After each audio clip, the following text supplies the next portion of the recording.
Ada salah satu ustadz di desa yang pertama selalu mengajari santrinya salawat nariyah yang di dalamnya mengandung kesyirikan dan selalu dibuat pujian-pujian sebelum sholat dimulai. Yang saya tanyakan, apakah ustadznya dapat pahala atau sebaliknya? Sebab itu dibaca turun-temurun. Mengenai salawat nariyah, salawat nariyah semua orang sepakat tidak ada dalilnya, baik yang rutin baca maupun yang tidak rutin baca, baik yang mau baca maupun yang tidak mau baca. Dan seorang muslim seharusnya sikap yang tepat adalah jangan meninggalkan yang ada dalil dan berganti kepada yang tidak ada dalil. Karena nanti jadinya menggantikan sesuatu yang lebih mulia dengan sesuatu buatan manusia. Sebab yang ada dalil itu bersumber dari wahyu. Nabi SAW mengajari itu sumbernya adalah wahyu. Selanjutnya, dalam bersolawat kita diperintahkan untuk perbanyak solawat sebisa mungkin. Karena solawat itu ibadah. Allah perintahkan, ya ayyuhalladzina amanu sallu alaihi wa sallimu taslima. Wahai orang yang beriman, berikanlah salawat dan salam untuk Nabi sallallahu alaihi wasallam. Tapi Anda perlu bedakan. Ada salawat, ada pujian. Sama atau beda? Sama atau beda? Beda. Bedakan dua ini. Kalau bisa membedakan ini, insya Allah nanti kita bisa lebih mudah untuk memahami aneka bentuk salawat yang dibuat oleh masyarakat. Salawat itu kalimatnya pendek. Cukup kalimat Allahumma salli ala Muhammad. Dan ditambah dengan salam Allahumma salli wa sallim ala Muhammad. Dengan mengucapkan Allahumma salli wa sallim ala Nabiyina Muhammad, ala Habibina Muhammad atau ala Khalilina Muhammad, berarti kita sudah memberikan salawat dan salam untuk Nabi SAW sesuai perintah Allah. Innallaha wa malaikatahu yusalluna 'alan nabi ya ayyuhalladzina amanu sallu 'alaihi wa sallimu taslima. Perintahnya kan sallu 'alaihi wa sallimu taslima. Berikanlah salawat untuk beliau dan berikanlah salam untuk beliau. Perintahnya dua itu. Nah, di surat Al-Ahzab. Karena itu kalau kita mau memperbanyak salawat dan salam untuk Nabi SAW, diulang-ulang. Allahumma salli wa sallim ala nabiyyina Muhammad. Allahumma salli wa sallim ala nabiyyina Muhammad. Anda ulang-ulang. Pengulangan semakin banyak, maka jumlah salawat semakin banyak. Nah, lanjutannya kadang diimbui, ditambahi dengan pujian. Pujian itu bukan salawat. Pujian itu pernyataan yang berbeda dari pernyataan salawat. Pujian contohnya apa, Pak? Misalnya kalimat salawatnya pendek. Allahumma salli wa sallim ala nabiyyina Muhammad alladzi. Alladzina ini dilanjutkan. Ya Allah, berikanlah salawat dan salam kepada Nabi kita Muhammad. Beliau adalah orang yang, sebutkan, pahlawan umat, pemimpin bagi umat. Terus apa lagi? Misalnya nanti pemberi syafaat bagi umat, orang yang paling kau cintai. Ini kan bukan salawat semua ini, tapi pujian untuk Nabi sallallahu alaihi wasallam. Sehingga misalnya kalimat salawat cukup dibaca nggak sampai 1 detik. Allahumma salli wa sallim ala nabi, enggak, 2 detik lah. Allahumma salli wa sallim ala nabiyyina Muhammad, 2 detik ya. Pujiannya 10 detik. Karena lebih panjang. Andai kan dia baca salawat saja, dia bisa membaca salawat dalam satu paket ini 5 kali. Tapi karena pakai pujian cuman sekali plus pujian. Terus diulang lagi. Paham maksudnya? Sehingga dalam waktu yang sama, orang yang membaca salawat dan salam saja, dia bisa mengucapkan lebih banyak daripada salawat dan salam diiringi dengan pujian. Maka pertanyaannya sekarang, sebutkan dalil yang memerintahkan kita memuji Nabi SAW. Ada enggak? Sebutkan dalil yang memerintahkan kita memuji Nabi SAW. Memuji boleh, tapi tidak diperintahkan. Yang diperintahkan apa? Bersolawat. Yang diperintahkan bersolawat. Allahumma salli wa sallim ala nabiyyina Muhammad. Atas perintah Allah, ya ayyuhalladzina amanu sallu alaihi wa sallimu taslima. Tapi kalau memuji, ya Allah berikanlah salat kepada Nabi Muhammad SAW, beliau adalah orang yang isinya pujian semua ya. Ada perintahnya enggak yang ini? Enggak ada perintahnya. Sebutkan dalil yang memerintahkan kita untuk memuji Rasulullah SAW. Kita enggak menemukannya. Tapi kalau dalil yang memerintahkan kita untuk bersolawat, ada dalam Al-Quran, ada dalam hadis. Oleh karena itu pujian sifatnya dibolehkan, tapi tidak diperintahkan. Boleh enggak memuji Rasulullah SAW? Silahkan. Namun pujian itu dibatasi. Pujian itu dibatasi. Suatu ketika ada sahabat yang memuji Rasulullah SAW. Anta khairuna ibnu khairina, engkau adalah manusia terbaik kami, putra dari manusia terbaik kami. Kemudian Rasulullah SAW mengingatkan, la tutruni kama atratin nasara ibna Maryam. Janganlah kalian mengkultuskanku sebagaimana orang-orang Nasrani mengkultuskan Isa bin Maryam. Innama ana abdun faqulu abdullahi wa rasuluh. Aku adalah seorang hamba, maka panggil aku hamba dan utusan Allah. Sehingga beliau sendiri tidak mau dipuji berlebihan. Satu ketika datang seseorang, disebutkan dalam hadis riwayat Muslim, ya Rasulullah anta khairul bariyah. Ya Rasulullah, engkau adalah makhluk terbaik di muka bumi ini. Nabi SAW mengatakan, innama huwa Ibrahim. Itu Ibrahim. Jadi saat ada orang yang nyebut engkau adalah khairul bariyah, Nabi SAW mengatakan, innama huwa Ibrahim. Itu adalah Ibrahim. Dan para ulama mengatakan, hadza tawaddu'un Nabi SAW. Dan ini contoh tawaddu' Nabi SAW. Beliau sendiri itu sebenarnya tidak suka dengan seperti itu. Tapi kalau bersalawat, beliau perintahkan untuk memperbanyak salawat. Man shalla alayya wahidan sallallahu alaihi biha asyra. Siapa yang memberikan salawat untukku sekali, Allah akan balas untuknya salawat 10 kali. Maka setiap pagi dan sore kita dianjurkan membaca salawat 10 kali, biar dapat balasan jadi 100 kali. Dengan mengucapkan Allahumma salli wa sallim ala nabiyyina Muhammad 10 kali. Minimal ya, lebih bagus. Dalam satu kajian ini, misalnya narasumber mengucapkan nama Nabi SAW dan Anda ikut umi-umi salawat, itu sudah lebih dari 10 kali. Alhamdulillah. Nah, disinilah seorang muslim bisa membedakan mana salawat, mana pujian. Kalau sudah bisa membedakan, maka dia bisa mengukur porsi salawat kamu itu jumlahnya berapa. Lebih banyak porsi salawatnya ataukah pujiannya. Dan Nabi SAW diperintahkan oleh Allah, perhatikan ya, beliau diutus oleh Allah untuk mengagungkan Allah, bukan mengagungkan diri beliau. Beliau diutus oleh Allah untuk mengagungkan Allah, bukan mengagungkan diri beliau. Sedangkan pujian, pengagungan itu diberikan untuk siapa? Allah Rabbul Izzah. Fasabbih bismi rabbikal azim. Sabbih isma rabbikal a'la. Kita diperintahkan untuk banyak menyucikan Allah, memuji Allah. Sehingga uzkurullaha dzikran katsira. Perbanyaklah mengingat Allah dengan memuji Allah sebanyak-banyaknya. Maka untuk pujian kita tujukan untuk Allah. Sedangkan nabinya yang diutus kita berikan salawat. Sinkron ya. Maka prinsip beliau diutus oleh Allah bukan untuk mengagungkan beliau, tapi untuk mengagungkan Allah. Dan pujian itu bagian dari pengagungan. Boleh memuji makhluk, tapi tidak boleh melebihi batas. Baik. Setelah paham ini, berikutnya kita beralih kepada isi pujian dalam salawat nariyah. Dalam salawat nariyah, kalimat salawatnya tidak panjang.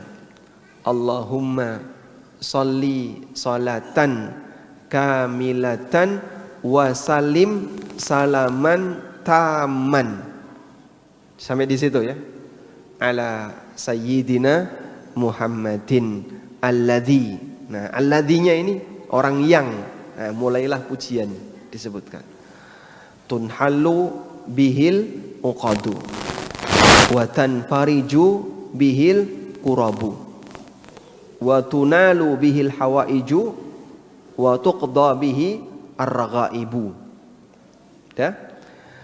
Di bagian ini isinya pujian, dan pujian ini lebih panjang daripada salawatnya. Karena kalimat salawatnya pendek. Allahumma sholli salatan kamilatan wa salim salaman taman ala sayyidina Muhammadin. Itu salawatnya. Salawat dan salam.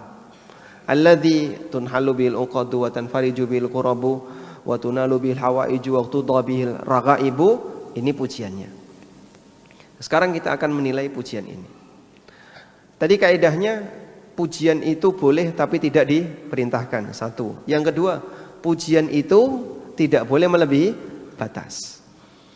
Boleh nggak kita menyebut salat dan salam untuk Nabi yang maha kuasa atas segala sesuatu, mendengar semua suara, melihat segala hal, ilmunya meliputi langit dan bumi, wala yuhituna bi syai'in min ilmihi illa bima syaa'.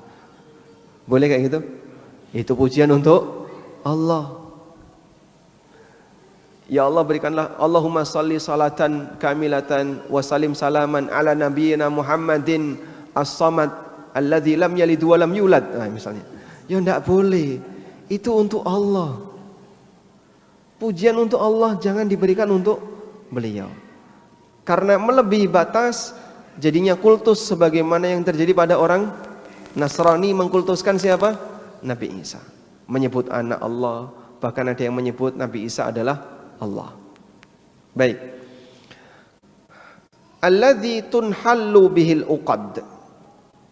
Tunhallu artinya dilepaskan. Al-uqad segala bentuk ikatan. Ikatan maksudnya adalah kesulitan. Bihi dengan sebab Nabi SAW.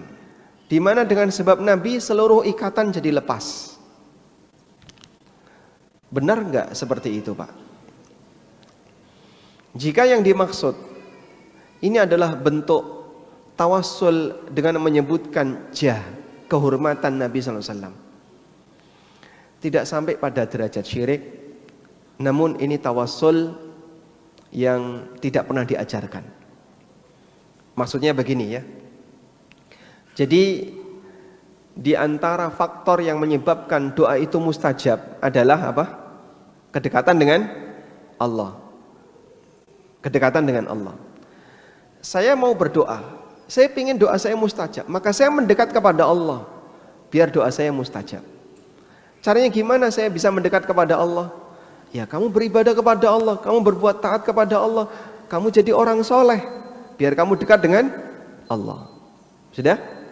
Kalau kamu sudah dekat dengan Allah, maka doamu mustajab karena dekat dengan Allah. Baik. Nah, menggunakan jah, keagungan orang lain itu seperti ini. Saya bukan orang yang dekat dengan Allah. Fulan ini orang yang dekat dengan Allah. Maka ketika saya minta kepada Allah, saya nyebut nama fulan. Ya Allah, dengan nama fulan kabulkan doaku. Paham? Berarti dia menggunakan ketaatan orang lain dipinjem biar doanya mustajab. Paham maksudnya ya? Baik. Itu yang dimaksud bertawasul dengan jah orang soleh. Orang soleh dia dekat dengan Allah, tapi solehnya untuk beliau, bukan untuk kamu, kan gitu. Kok kamu pinjam kesolehan orang lain? Kakek saya dulu orang soleh ya Allah, maka kabulkan doaku. Ya, solehnya kakekmu untuk kakekmu. Solehnya fulan untuk fulan. Jangan kau pinjam solehnya fulan untuk kamu. Paham ya? Nah. Kalau solehnya fulan untuk kamu, nanti semua orang jahat bisa pakai itu. Sehingga dia nggak punya ketaatan kepada Allah, tapi pengen dekat dengan Allah, pinjam ketaatan orang lain. Lucu nanti jadinya. Makanya kenapa tawasul dengan jah itu dipermasalahkan oleh ulama. Jalan ceritanya kayak gini. Kalau kamu mau dekat dengan Allah, maka jadilah kamu orang soleh, orang yang bertakwa kepada Allah. Lalu setelah itu gunakan kedekatanmu dengan Allah untuk berdoa. Nabi SAW bercerita tentang 3 orang yang terjebak dalam gua. Lalu mereka tidak bisa keluar karena ada batu besar yang turun menutupi pintu gua. Mereka kemudian berdoa, cerita apa? Ya Allah, dulu kakek saya orang soleh, dulu mbah saya orang soleh. Begitukah? Tidak. Mereka cerita apa? Saya pernah punya amal seperti ini, saya punya amal seperti ini, saya punya amal seperti ini. Dan amalan itu yang dipakai untuk apa? Tawassul. Lalu mereka berdoa kepada Allah agar batu ini digeser. Di saat mereka sudah tidak punya kemampuan, maka mereka berdoa kepada Allah agar Allah yang melakukannya. Minta kepada Allah. Dan batu itu memang betul-betul bergeser. Andaikan kita melihat kejadian itu, mungkin kita jadi orang istiqomah sampai mati, Pak. Karena melihat kejadian gaib yang ditampakkan itu bisa membuat iman seorang makin bertambah. Ya, misalnya melihat mukjizat, itu kan luar biasa ya. Lihat tongkat jadi ular, itu mukjizat. Masya Allah. Mungkin akan membuat orang itu jadi beriman sampai akhir hayat. Kalau dia memang orang yang diberi hidayah oleh Allah untuk taat. Baik, lanjut ya. Jadi kedekatan orang soleh itu untuk orang soleh itu. Jangan dipakai. Ya meskipun menggunakan ini tidak sampai pada derajat syirik. Dalam arti tidak sama dengan menyamakan orang soleh tadi dengan Allah. Tapi hanya menggunakan ketaatan orang soleh ini untuk berdoa. Nah, tunhalu bil uqadu itu maksudnya adalah semoga kesulitanku menjadi lepas dengan Nabi Muhammad. Maksudnya adalah dengan kedekatan Nabi Muhammad kepada Allah. Bukan berdoa kepada Nabi ya. Ini pendekatan yang lebih tepat. Tapi praktek ini ya kayak tadi ceritanya, ketaatan Nabi Muhammad SAW untuk beliau. Kalau kamu pengen dekat dengan Allah, tirulah beliau. Bukan meminjam ketaatan beliau. Nanti misalnya orang munafik kan bisa saja. Munafik bisa enggak meminjam ketaatan Nabi SAW? Bisa. Abdullah bin Ubay bin Salul ketika mati, yang jadi kafannya apa? Ketika mati yang jadi kafannya apa? Jubah Nabi SAW. Ketika Abdullah bin Ubay bin Salul itu mati dan dia gembongnya munafik, anaknya itu minta, ya Rasulullah, tolong berikan jubah Anda untuk kafan bapakku. Dikasihkan oleh Nabi SAW. Coba bayangin Pak, kalau ada orang zaman sekarang dikasih kafan kain Rasulullah SAW, oh itu wah jaminan nggak bakalan didekati malaikat ini Pak. Jangankan kafannya Nabi SAW, kafannya orang yang dianggap Habib saja misalnya, ya, ini kain yang pernah saya pakai, atau bahkan cuma tulisan, man jangan dimakamin dulu, wah, tulisi, wah, ente adalah orang yang baik meskipun nggak pernah sholat, dah ini simpen di dalam kafannya, sekarang kuburin, wah, nanti kalau malaikat datang tunjukin nih kertas dari gue, la haula wala quwata illa billah. Lu ada orang yang kayak gitu Pak, itu kan sombongnya melebihi batas. Sombong melebihi batas itu dia merasa hebat sampai dia anggap bahwasanya dia punya jasa dalam agama. Dia punya jasa dalam agama, bahkan dia merasa hal yang gaib bisa dia kendalikan dengan posisinya. Ini kan sembrono sekali orang ini kayak gini. Dari mana dia bisa tahu seperti itu? Sampai dia pernah lihat videonya kan ya? Dia bilang, tulis kertas, taruh di kain kafannya, nanti bilang sama malaikat, ini saya muridnya si A, saya muridnya si B. Nanti malaikat akan segan kepadamu. Masya Allah. Andai kan bisa seperti itu, nggak ada azab kubur Pak. Bisa dijual itu kertas. Ya kan bisnis yang paling gampang kayak gitu Pak. Pinjam nama orang soleh, ditempel di sebuah produk, jadilah garam ruqyah. Padahal itu ngapusi semua, penipuan. Baik. Nah deretannya sama ya. Wa tanfariju bil qurabu. Jadi menggunakan nama Nabi SAW sebagai alat wasilah untuk mengharapkan segala kesulitan dicabut oleh Allah Subhanahu wa taala. Sehingga sisi pemahamannya tidak sampai pada derajat syirik, namun tawassul dengan menggunakan jah, kehormatan orang soleh. Wallahu a'lam.